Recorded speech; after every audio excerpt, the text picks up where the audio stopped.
आदमी ने फोटो खिंचवाई और लैंडमाइन पर पैर रख दिया, लेकिन उसे पता भी नहीं चला। तेज तर्रार फोटोग्राफर को पता चल गया। तभी एना ने सोचा कि उसे कैमरे को यूज करना नहीं आता और वह मदद करने चली गई। फोटोग्राफर ने तुरंत उसे रोक दिया। तीनों लोग कंफ्यूज थे। डेविड ने नीचे देखा और पाया कि टॉम ने सच में किसी चीज पर पैर रख दिया है। उन्होंने उसे हिलने डुलने से मना किया। फिर डेविड नीचे बैठ गया और धीरे धीरे मिट्टी उठाई। ये सच में एक लैंडमाइन थी। फोटोग्राफर को उसके दोस्त को चोट पहुंचाने का डर था, इसलिए वो बचाने के लिए किसी को ढूंढने के लिए पहाड़ी से नीचे चला गया। एना वहीं पर रो रही थी। उसे समझ नहीं आ रहा था कि क्या करे। जब टॉम ने लैंडमाइन पर पैर रखा तो उसे कुछ सूझ नहीं रहा था। डेविड अभी भी शांत था। वो मदद के लिए फोन करने के लिए पहाड़ की चोटी पर फोन ले गया। एना ने भी सोचा कि वे बच जाएंगे, लेकिन जब डेविड नीचे आया तो उसने तुरंत अपना चेहरा बदल दिया। पता चला कि लैंडमाइन उसी ने रखी थी। उसने कहा कि पहाड़ की इतनी ऊंचाई पर कोई सेल फोन सिग्नल नहीं होगा। डेविड को पता चला कि टॉम और एना ने उसे धोखा दिया है। एक तरफ उसका सबसे अच्छा भाई था और दूसरी तरफ उसकी मंगेतर थी। डेविड उनके इस व्यवहार को बर्दाश्त नहीं कर सका, ये जानते हुए भी कि सब कुछ सामने आ चुका है। गुस्से में आकर उसने जानबूझकर उन्हें यहाँ लाया। एना रो पड़ी और डेविड से माफी मांगी। डेविड का दिल पहले ही मर चुका था, इसलिए वो एना का एक्सप्लेनेशन नहीं सुनना चाहता था। तब डेविड जंगल में गया और अपना तैयार किया हुआ फावड़ा निकाल लाया। उसने कहा कि टॉम के मारे जाने के बाद वो एक गड्ढा खोदकर उसे दफना देंगे ताकि वातावरण प्रदूषित न हो। इस समय टॉम को संदेह हुआ कि बॉम्ब नकली है, क्योंकि डेविड आधे दिन तक उसके पास खड़ा रहा। उसे इस बात का डर नहीं था कि वो गलती से बम फोड़ देगा और उसके साथ ही मर जाएगा। टॉम के खत्म होने का इंतजार न करते हुए डेविड ने माइन की सेफ्टी पिन हटा दी। पता चला कि पहले माइन की सेफ्टी नहीं हटाई गई थी और अब अगर टॉम सावधान नहीं रहा तो वो मारा जाएगा। एना ने डेविड को गले लगाया और कहा कि वो जानती है कि यह उसकी गलती है। डेविड ने कहा कि वो उन्हें ऐसे दोस्त मानता था जो एक दूसरे से बात करते हैं, लेकिन उन्होंने उसे धोखा दिया। डेविड ने जितना अधिक कहा उसे उतना ही अधिक गुस्सा आया। उसने सेफ्टी पिन को जंगल में फेंक दिया और बिना पीछे देखे अपना बैग लेकर चला गया। दूसरी ओर एना ने टॉम के साथ रहने का फैसला किया। जल्द ही डेविड की मुलाकात फोटोग्राफर से हुई। ये पता चला कि कैमरामैन ही था जिसने टॉम को लैंडमाइन पर कदम रखने के लिए गाइड किया था। दूसरी ओर एना को जंगल में खोई हुई सेफ्टी पिन मिल गई। उसने बंद सिलेंडर को हटाने के लिए चाकू का इस्तेमाल किया और धीरे धीरे उसे दोबारा लगाने की कोशिश की। उसने काफी देर तक कोशिश की, लेकिन बात नहीं बनी। एना के पास फावड़े से आसपास गड्ढा खोदने के अलावा कोई और रास्ता नहीं था। ये सब कुछ तभी वहां से गुजर रहे एक शिकारी ने देख लिया। वो चट्टान के पीछे से पता लगाना चाहता था, लेकिन उसका बड़ा काला कुत्ता सीधे उनकी ओर दौड़ पड़ा। एना ने खूंखार कुत्ते को भगाने के लिए फावड़े का इस्तेमाल किया। शिकारी अपनी बंदूक लेकर दौड़ा। शिकारी को उन पर विश्वास नहीं होता। उसने बंदूक दिखाई और टॉम को जल्दी से पीछे मुड़ने को कहा, ये देखते हुए कि वो पीछे नहीं मुड़ रहा है। उसने सीधा निशाना लगाया। इससे टॉम चौंका, लेकिन उसने आधा कदम भी आगे बढ़ने की हिम्मत नहीं की। फिर शिकारी जांच करने के लिए वहां गया और पाया कि टॉम ने सचमुच खदान पर पैर रख दिया था। शिकारी खुशी से मुस्कुराया। उसने धीरे से अपना बैकपैक उतारा और अपने बालों को अश्लील तरीके से छेड़ा जो गंजे होने वाले थे। एना उससे गड्ढा खोदने में मदद करने के लिए पूछना चाहती थी।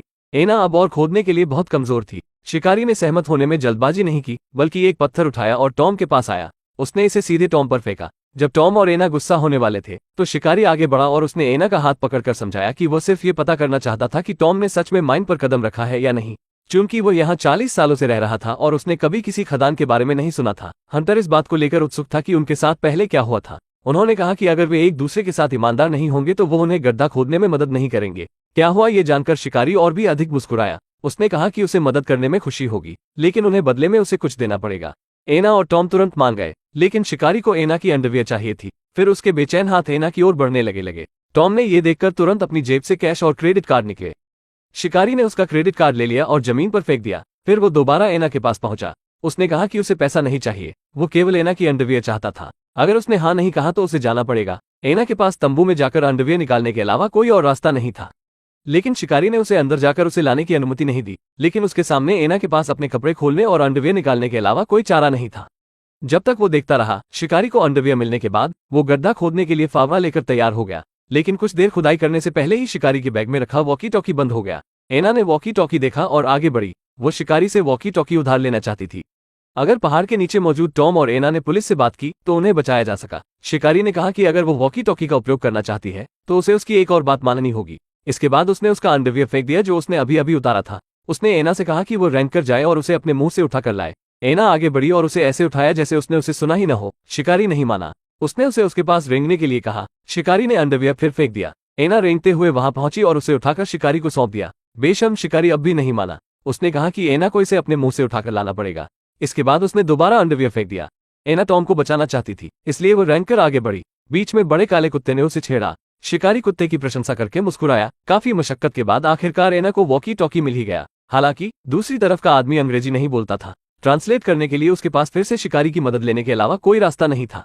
लेकिन शिकारी ने कहा कि अगर वो एक वाक्य को ट्रांसलेट करेगा तो एना को अपना एक कपड़ा उतारना पड़ेगा। शिकारी की ये मांग सुनकर एना झगड़ने वाली थी, लेकिन टॉम को बचाने के लिए उसे सहमत होना पड़ा।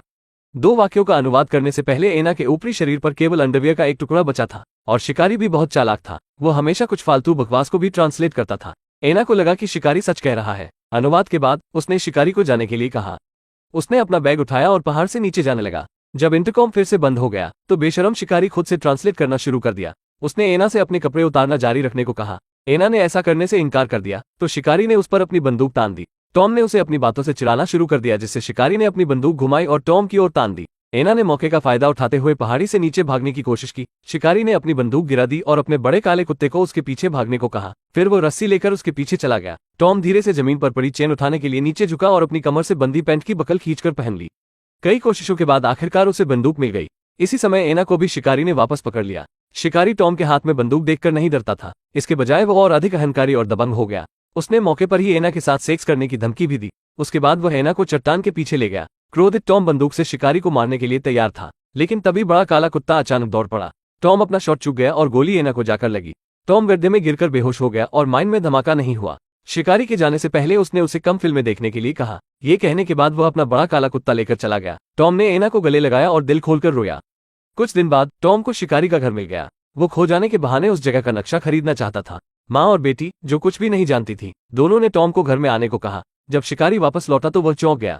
उसने तुरंत उसे टॉम के रूप में पहचान लिया, जिसने एक खदान पर कदम रखा था। उसे टॉम को बाहर निकालने का बहाना मिल गया और 1 घंटे बाद वो पास के एक बगीचे में उससे मिला। उन्होंने एक दूसरे को मरने की योजना बनाई। उसने टॉम से कहा कि वो उसके परिवार को चोट न पहुंचाए। टॉम मान गया।